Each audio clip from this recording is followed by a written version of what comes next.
Tale of Peter Rabbit. Once upon a time, there were 4 little rabbits, and their names were Flopsy, Mopsy, Cottontail, and Peter. They lived with their mother in a sandbank underneath the root of a very big fir tree. "Now, my dears," said old Mrs. Rabbit one morning, "you may go into the fields or down the lane, but don't go into Mr. McGregor's garden. Your father had an accident there. He was put in a pie by Mrs. McGregor. Now, run along and don't get into mischief. I'm going out." Then old Mrs. Rabbit took a basket and her umbrella and went through the wood to the baker's. She bought a loaf of brown bread and 5 currant buns. Flopsy, Mopsy, and Cottontail, who were good little bunnies, went down the lane to gather blackberries. But Peter, who was very naughty, ran straight away to Mr. McGregor's garden and squeezed under the gate. First, he ate some lettuces and some French beans, and then he ate some radishes. And then, feeling rather sick, he went to look for some parsley. But round the end of a cucumber frame, who should he meet but Mr. McGregor? Mr. McGregor was on his hands and knees, planting out young cabbages, but he jumped up and ran after Peter, waving a rake and calling out, "Stop, thief!" Peter was most dreadfully frightened. He rushed all over the garden, for he had forgotten the way back to the gate. He lost one of his shoes among the cabbages, and the other shoe amongst the potatoes.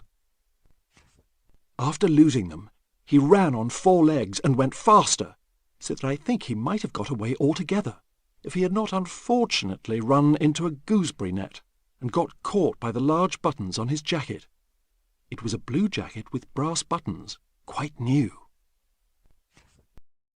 Peter gave himself up for lost and shed big tears, but his sobs were overheard by some friendly sparrows, who flew to him in great excitement and implored him to exert himself. Mr. McGregor came up with a sieve, which he intended to pop up on the top of Peter, but Peter wriggled out just in time, leaving his jacket behind him, and rushed into the tool shed and jumped into a can. It would have been a beautiful thing to hide in, if it had not had so much water in it. Mr. McGregor was quite sure that Peter was somewhere in the tool shed, perhaps hidden underneath a flower pot. He began to turn them over carefully, looking under each. Presently Peter sneezed.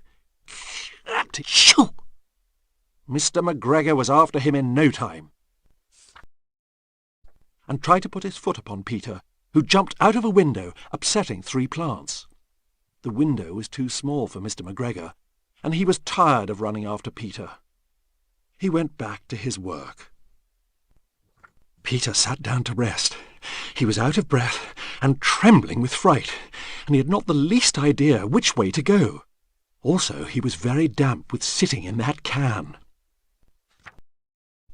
After a time, he began to wander about, going lippity-lippity, not very fast, and looking all round. He found a door in a wall, but it was locked, and there was no room for a fat little rabbit to squeeze underneath. An old mouse was running in and out over the stone doorstep, carrying peas and beans to her family in the wood. Peter asked her the way to the gate, but she had such a large pea in her mouth that she could not answer. She only shook her head at him. Peter began to cry. Then he tried to find his way straight across the garden, but he became more and more puzzled. Presently he came to a pond where Mr. McGregor filled his water cans. A white cat was staring at some goldfish. She sat very, very still, but now and then the tip of her tail twitched as if it were alive. Peter thought it best to go away without speaking to her. He had heard about cats from his cousin, little Benjamin Bunny. He went back towards the tool shed, but suddenly, quite close to him, he heard the noise of a hoe. Scritch, scratch, scratch, scritch. Peter scuttered underneath the bushes. But presently, as nothing happened, he came out and climbed upon a wheelbarrow and peeped over. The first thing he saw was Mr. McGregor hoeing onions. His back was turned towards Peter, and beyond him was the gate. Peter got down very quietly off the wheelbarrow and started running as fast as he could go along a straight walk behind some blackcurrant bushes. Mr. McGregor caught sight of him at the corner, but Peter did not care. He slipped underneath the gate and was safe at last in the wood outside the garden. Mr. McGregor hung up the little jacket and the shoes for a scarecrow to frighten the blackbirds. Peter never stopped running or looked behind him till he got home to the big fir tree. He was so tired that he flopped down upon the nice soft sand on the floor of the rabbit hole and shut his eyes. His mother was busy cooking. She wondered what he had done with his clothes. It was the second little jacket and pair of shoes that Peter had lost in a fortnight. I am sorry to say that Peter was not very well during the evening.